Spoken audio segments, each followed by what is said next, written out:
আসসালামু আলাইকুম।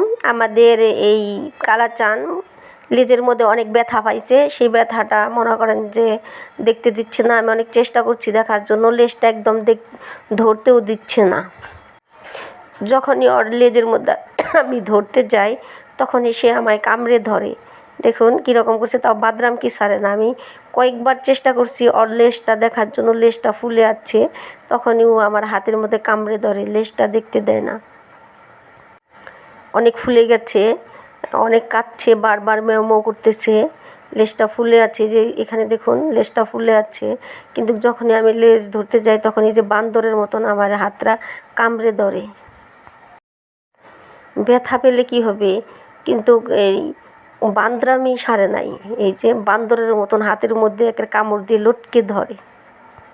কালাচানটা অনেক দুষ্টু, না যে পাগলের কোনো মাথা ব্যথা নেই, এরকম আমার এই কালাচাঁদেরও মাথা ব্যথা নেই। আমি চাচ্ছি জ্বর লেজটা ভালোভাবে দেখার জন্য কোথায় ব্যথা পেল।